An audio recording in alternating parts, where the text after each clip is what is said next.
굿TV 시청자 여러분들, 천세종 목사입니다. 국민복음, 세상을 깨우는 말씀에 오신 것을 환영합니다. 오늘도 귀한 분들 패널로 참여해 주셨습니다. 반갑습니다. 반갑습니다. 감사합니다. 지난 시간에는 바울은 왜 나를 본받으라고 했을까? 그런 주제로 공부를 하였습니다. 오늘은 감사로 기도해야 하는 이유는, 그런 제목으로 같이 말씀을 살펴보도록 하겠습니다. 빌립보서는 바울이 쓴 편지입니다. 쓴 사람이 바울이죠.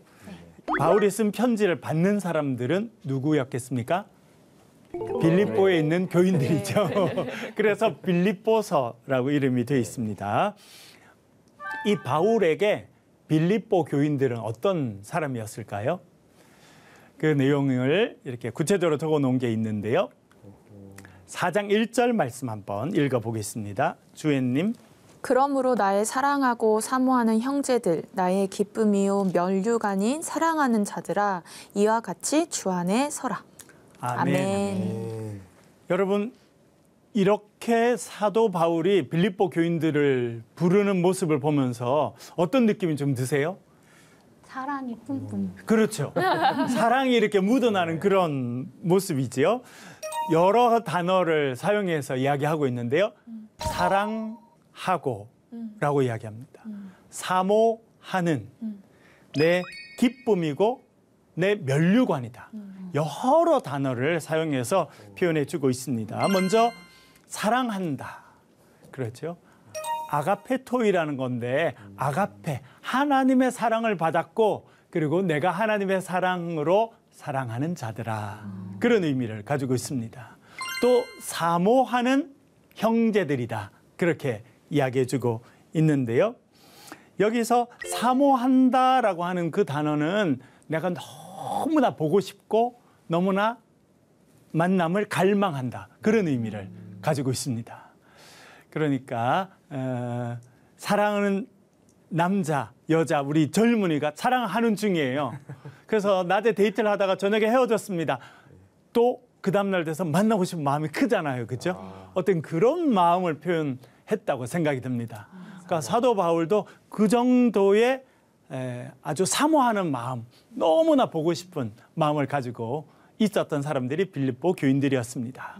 그리고 또 뭐라 그러냐면 나의 기쁨이다. 그렇게 표현해 주고 있지요. 나의 기쁨이다. 생각만 해도 기뻤던 거예요. 여러분들 그런 사람 있으신가요? 네. 잊고 싶습니다. 그렇다면 생기고 싶다. 네, 믿음대로 될 겁니다. 네. 그리고 나의 면류관이다. 이렇게 이야기했습니다. 여러분, 이 면류관은 언제 쓰는 걸까요? 면류관. 뭔가 임무, 중요한 직위를 그렇죠. 받을 때? 네. 이 머리에 쓰는 거잖아요. 네. 이 면류관이라는 표현은 사도 바울 시대 때 언제 주로 썼느냐 하면 운동 경기 때 우승한 사람에게. 금메달. 여러분, 네. 금메달. 마라톤 같은 경기 있잖아요. 그렇죠? 42.19km 얼마나 멉니까? 그거를 잘 마치고 우승하면 요즘에도 그 마라톤 우승자에게는 면류관, 월계수 2% 된 관을 씌워줄 때가 있어요. 사도 바울 때는 그렇게 씌워줬던 것 같습니다. 그러니까 나의 면류관이다라고 하는 것은 어떤 의미냐면, 내가 일을 다 마치고 주님 앞에 섰을 때 주님이 면류관을 씌워주실 거라는 거예요. 그런데 그때 빌립보 교회 개척해서 잘 세움, 이런 글자가 아마 쓰이지 않았을까. 면류관에 이렇게. 네, 그렇죠. 네, 그 정도로 자신의 자랑이고 자신의 기쁨이었다. 그렇게 표현해 주고 있습니다.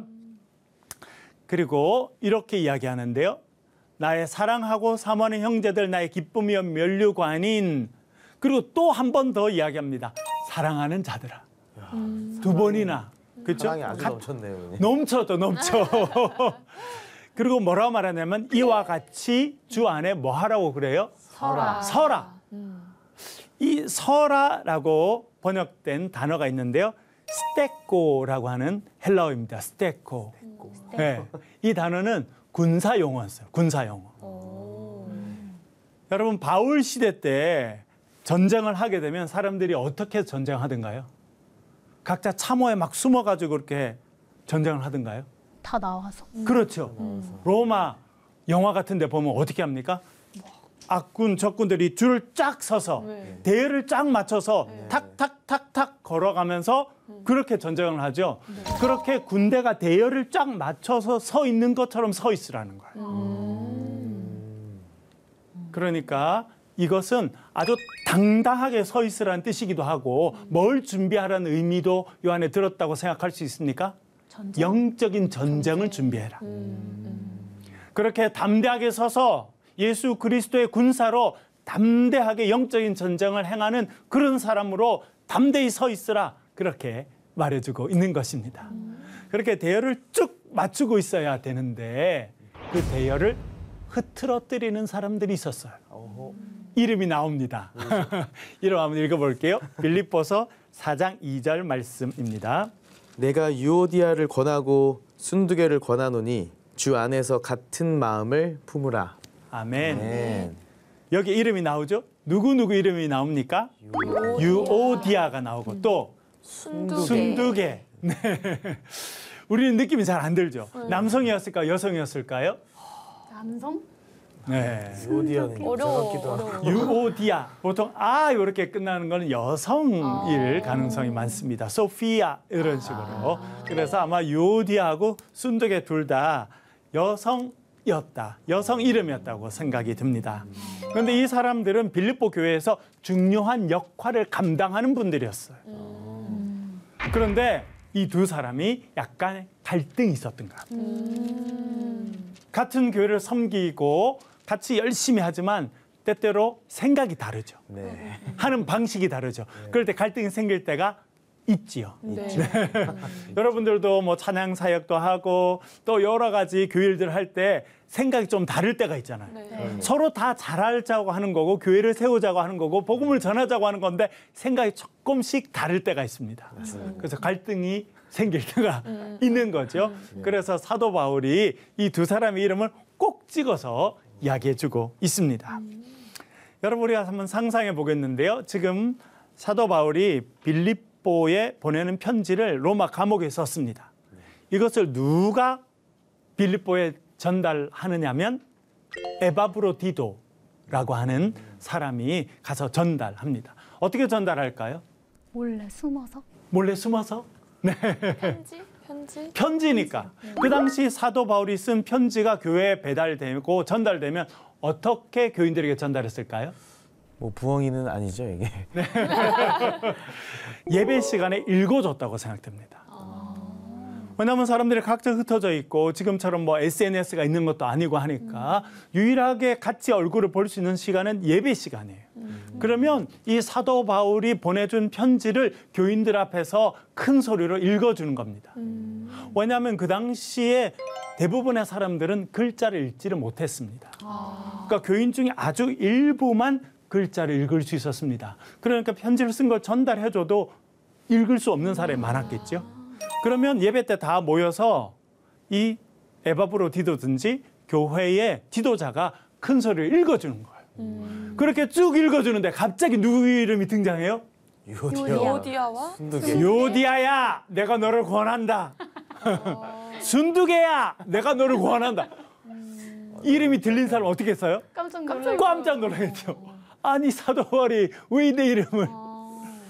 그래서 아마 두 사람이 긴장하지 않았을까, 그렇죠? 도대체 사도 바울이 나한테 무슨 이야기를 하려고 그럴까?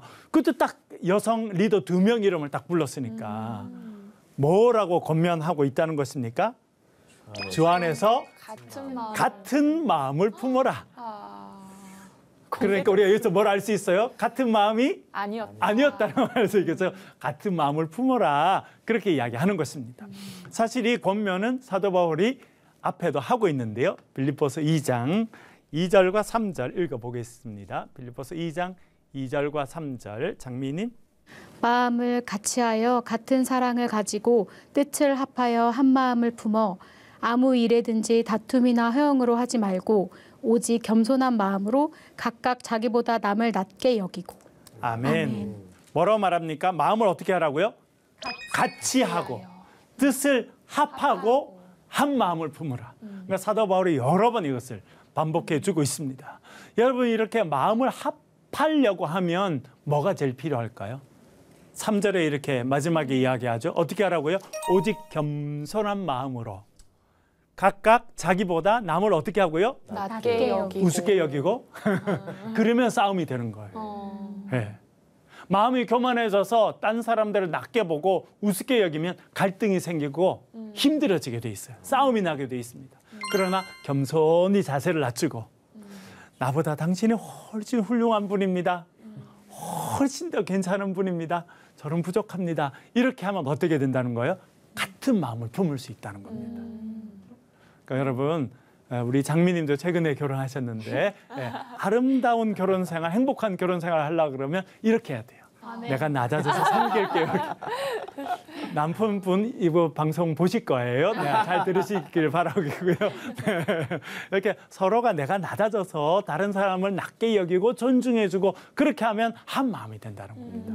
사도 바울이 그것을 이야기해 주고 있습니다. 이 두 사람에게만 뿐만 아니라 교회 전체에게 권면하는 내용이 있습니다. 한번 읽어보겠습니다. 빌립보서 4장 4절에 나와 있습니다. 주연님. 주 안에서 항상 기뻐하라. 내가 다시 말하노니 기뻐하라. 아멘. 이것은 그 빌립보 교회 전체에게 하는 그런 권면인데요. 뭐 하라고 이야기합니까? 기뻐하라. 기뻐하라는 게 몇 번 나와요?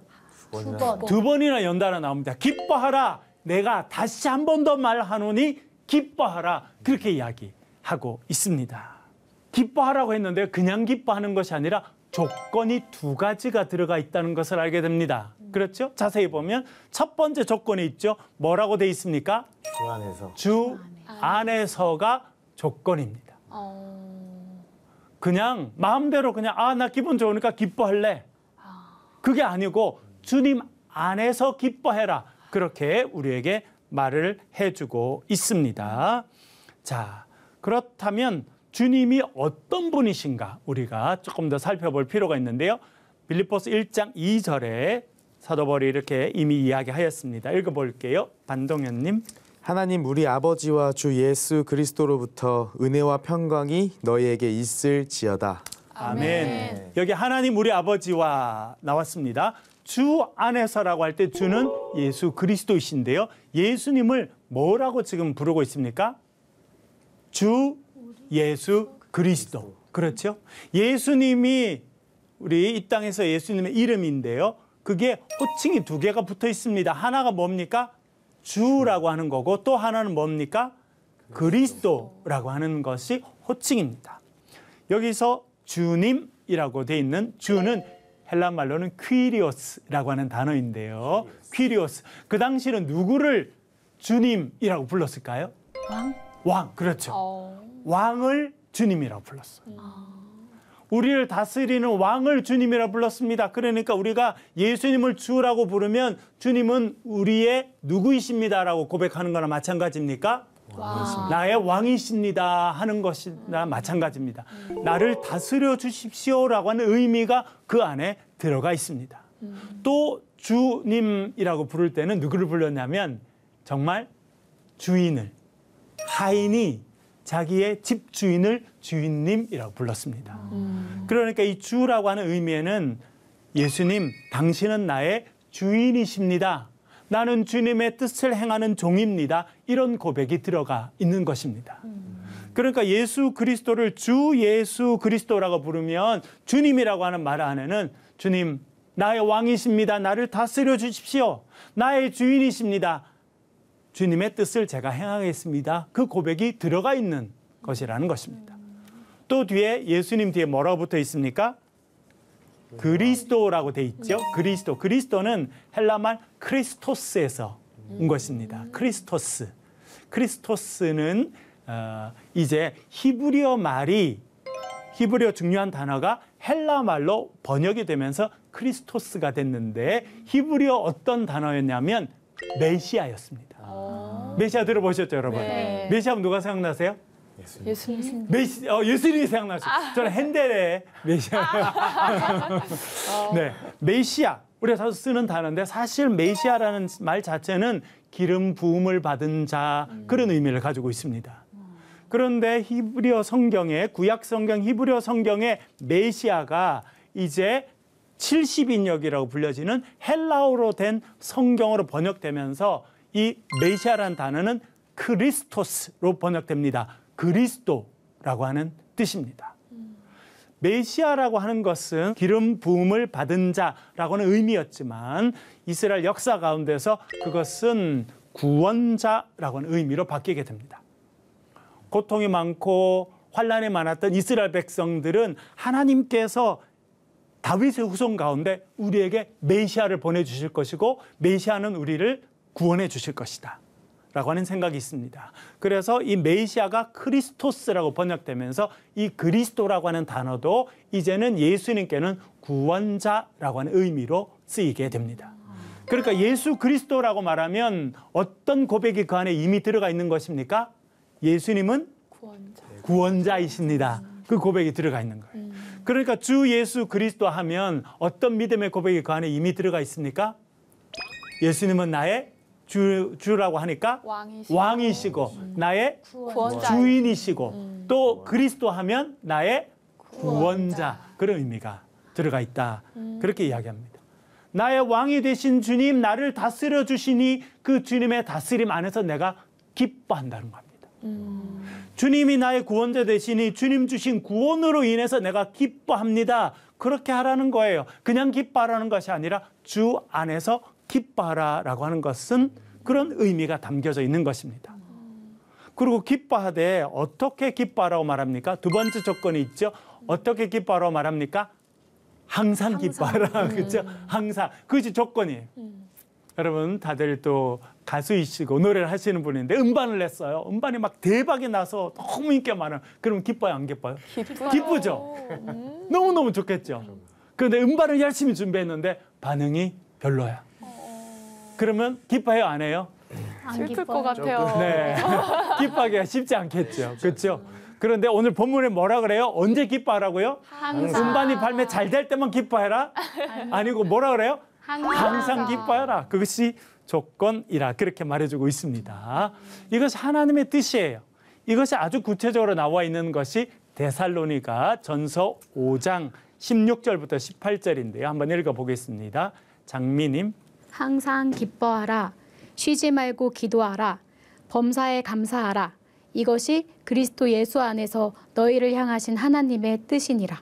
아멘. 사도 바울이 여기서 아주 중요한 표현을 쓰는데 그것은 그리스도 예수 안에서 너희를 향하신 하나님의 뜻이다. 여러분 우리가 늘 알고 싶은 것이 하나님의 뜻이잖아요.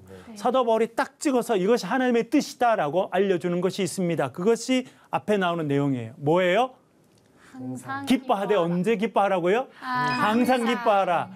기도는요? 쉬지 말고. 밥도 먹지 말고 기도하라 그런 뜻일까요? 아니겠죠? 아침에 일어날 때, 저녁에 잠들 때 우리의 삶에 늘 주님을 생각하고 기도하라는 것입니다. 그리고 감사해야 되는데 언제 감사하라는 겁니까? 범사에 감사해라. 그러니까 항상 기뻐하고 쉬지 말고 기도하고 범사에 감사하는 것이 하나님의 뜻이라 그렇게 알려주고 있습니다. 그래서 우리가 항상 기뻐하고 그렇죠? 주님 은혜 가운데 감사하고 살아가야 돼요. 그런데 항상 기뻐하라 말씀했는데 기뻐하지 않으면 뭐가 찾아오게 됩니까? 우울함, 근심, 두려움. 그렇죠? 예, 그래서 사도 바울이 그것을 미리 알고 4장 6절에서 이렇게 말합니다. 4장 6절 한번 읽어보겠습니다. 아무것도 염려하지 말고 다만 모든 일에 기도와 간구로 너희 구할 것을 감사함으로 하나님께 아뢰라. 아멘. 아멘. 네, 항상 기뻐하라라고 말하면서 하지 말아야 될 것을 이야기합니다. 뭘 하지 말라고 말합니까? 염려하지 말아라. 여러분 염려하나요? 안 하나요? 너무 많이 해요. 네, 그렇죠. 염려하지 말라는 것이 첫 번째 명령입니다. 근데 염려라는 단어가 자주 쓰이는 곳이 마태복음 6장인데요. 한번 읽어볼게요. 마태복음 6장 25절 말씀 한번 읽어보겠습니다. 네. 반동현님. 그러므로 내가 너희에게 이르노니 목숨을 위하여 무엇을 먹을까 무엇을 마실까 몸을 위하여 무엇을 입을까 염려하지 말라. 목숨이 음식보다 중하지 아니하며 몸이 의복보다 중하지 아니하냐. 아멘. 아멘. 감사합니다. 염려하지 말라 그렇게 나오죠. 여러분 우리가 늘 고민하는 게 뭐예요? 뭘 먹을까 고민하고, 그렇죠? 뭘 마실까 고민하고, 맞아. 옷을 뭘 입을까 늘 고민하고. 그 정도 생각하는 건 좋은데 여기서 염려하지 말라라고 하는 것은 무엇이냐면 그게 푹 빠져 있지 말라는 거예요. 수렁에 빠지듯이 염려의 수렁에 그 웅덩이에 빠져 있지 말라 그렇게 말해주고 있습니다. 그런데 사람은 살다 보면 염려와 근심이 찾아오는 게 사실이 아니에요? 사실이죠. 그렇죠. 늘 우리에게 찾아오게 됩니다. 그래서 우리가 어떻게 해야 될까요? 염려가 찾아오고 근심이 찾아오면 어떻게 하라는 거 성경이 말씀합니까? 베드로 전서 5장 7절에 이렇게 말씀하는데요. 한번 읽어볼게요. 너희 염려를 다 주께 맡기라. 이는 그가 너희를 돌보심이라. 아멘. 아멘. 여기서 뭐라 말합니까? 베드로 전서에서 너희 염려를 어떻게 하라고요? 다 주께 맡기라. 네, 영어로 된 찬양이 전에 있었습니다.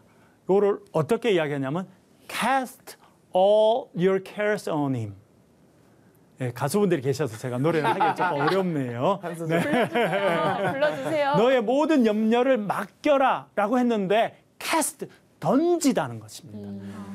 헬라어 원문에는 어떻게 돼 있냐면 에피립토라고 돼 있습니다. 에피립토. 그거는 무엇이냐면 옷을 벗는다는 거예요. 입고 있던 옷을 벗어서 그것을 던진다는 것입니다. 다시 말하면 우리가 어떤 옷을 입고 산다는 겁니까? 염려의 옷을 입고 살고, 걱정의 옷을 입고 살고, 두려움의 옷을 입고 살고 있다는 거예요. 그래서 뭐라 말씀하십니까? 그 옷을 벗으라는 거예요.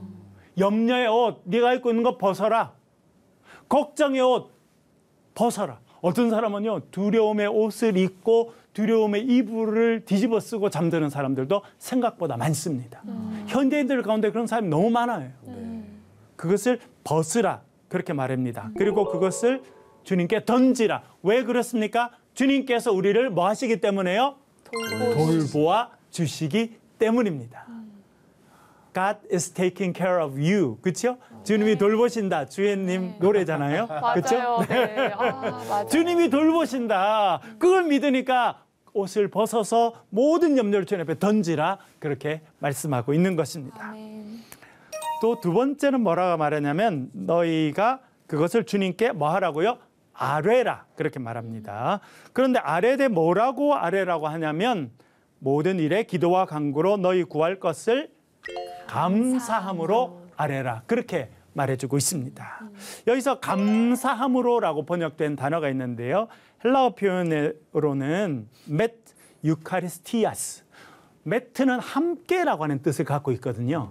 그래서 감사와 함께 혹은 감사를 통하여 기도해라. 그런 의미를 가지고 있습니다.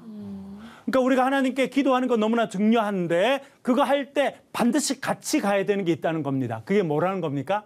감사라. 그리고 감사를 통해서 우리가 하나님께 기도할 수 있다. 그렇게 알려주고 있습니다. 대표적인 구절이 다니엘 6장인데요. 주혜님 한번. 다니엘이 이 조서에 왕의 도장이 찍힌 것을 알고도 자기 집에 돌아가서는 윗방에 올라가 예루살렘으로 향한 창문을 열고 전에 하던 대로 하루 3번씩 무릎을 꿇고 기도하며 그의 하나님께 감사하였더라. 아멘. 아멘. 여러분 내용은 잘 아시죠? 배경은 네, 다니엘이 포로로 끌려갔습니다. 10대 후반에 포로로 끌려갔어. 그런데 하나님께서 지혜를 주시고 그의 믿음을 보시고 그를 하나님이 세워주셔서 바벨론의 총리 중에 한 명이 됐습니다. 그런데 이방인에다가 끌려온 포로 주제에 총리까지 됐으니 싫어하는 사람이 너무 많았어. 그래서 그를 죽여버리려고 합니다. 방법을 찾다 보니까 그가 하나님께 늘 기도한다는 걸 알고 그 사람들이 모의를 하게 되죠. 그리고 왕을 찾아가서 말합니다. 왕이여, 앞으로 30일 동안 왕 외에 다른 사람이나 다른 신에게 무엇을 구하는 사람은 사자굴에 던져 놓읍시다. 들어보니까 왕이 누굴 위한 것 같아요? 자기를 위한 것 같아서 너무 좋네. 그럼 30일 동안 나 외에 다른 신이나 다른 사람들 물어보면 안 돼. 도장을 꽝 찍었어요. 그 이야기예요. 다니엘이 그 조서에 왕이 도장이 찍힌 것을 알고도 무슨 의미라고 하는 것을 다니엘이 깨달았습니까? 누굴 죽이려고 한다는 거예요? 자신. 그 다음에 어떻게 했습니까? 두려움에 떨었습니까? 떨지 않았어요. 그는요, 자기 집에 돌아가서 2층으로 올라갑니다. 다락방이 있었는데 다락방 창문은 예루살렘 향해 열려 있었습니다. 자기가 끌려왔던 고향 예루살렘. 그 예루살렘을 향해서 열려진 창 앞에서 하루에 3번씩 무릎 꿇고 기도했다는데 그 뒤에 뭐라고 나와 있습니까? 하나님께 뭐 했다고요? 감사해요. 감사. 그는 기도하고 그 기도의 내용이 감사였다는 거예요. 그래서 하나님께서 그의 감사를 들으시고 기도를 들으시고 여러분 이쯤 되면 근심의 옷을 입고 그렇죠? 낙심하고 절망할 것 같은데 그는 당당해요. 그래서 하나님께 나와서 기도합니다. 그리고 그 하나님께 뭐 했다고 이야기합니까? 감사했다. 그래서 오늘 우리가 금방 본 빌립보서 말씀은 우리가 뭐로 기도하라고 말합니까? 하나님 앞에 감사함으로 기도하라 그렇게 말해주고 있습니다. 우리가 감사함으로 기도할 때 하나님께서 우리의 기도를 들어주실 줄로 믿습니다. 오늘 강의 여기까지 하겠고요. 혹시 질문 있으시면? 그럼 목사님, 감사함으로 기도를 하려면 네. 그래서 염려가 찾아오잖아요. 그렇죠. 하나님께서 다 채워주실 걸 알고 감사합니다. 이런 기도를 해야 되는 건가요? 그렇죠. 다니엘이 뭐라고 기도했을까요? 다니엘이? 뭘 감사했을까요? 다니엘이? 순교할 수 있어서? 승계할 수 있어서? 그것도 가능하고요. 뭐라고 감사했을까요? 우리가 약간 상상해 볼 필요가 살려주실 있습니다. 걸 알아서? 그런 것 같아요. 첫 번째는 하나님, 제가 지금까지 포로로 끌려와서 많은 시간을 지냈는데 하나님의 놀라운 은혜로 지금까지 살고 있고 총리 대신의 자리까지 이르게 됐으니 주의 은혜 감사합니다. 그리고 이 시험 가운데서도 하나님이 역사하셔서 저는 알지 못하지만 하나님의 방법으로 이 시험을 뛰어넘고 하나님께서 영광 받으실 것을 미리 알고 감사합니다. 그 방법은 모르죠, 본인도. 그렇죠? 네, 눈앞에 있는 거는 위기의 상황만 눈앞에 있지만 하나님의 역사하실 것을 믿고 미리 감사하는 거죠. 그것이 우리가 두려움을 떨치고 하나님께 감사로 기도할 수 있는 방법이라 이렇게 생각이 됩니다. 오늘은 감사로 기도해야 하는 이유는 그런 제목으로 같이 공부하였습니다. 다음 시간에는 하나님의 샬롬을 누리는 사람은 그런 제목으로 같이 공부하도록 하겠습니다. 오늘 함께해 주셔서 감사합니다. 수고하셨습니다. 감사합니다.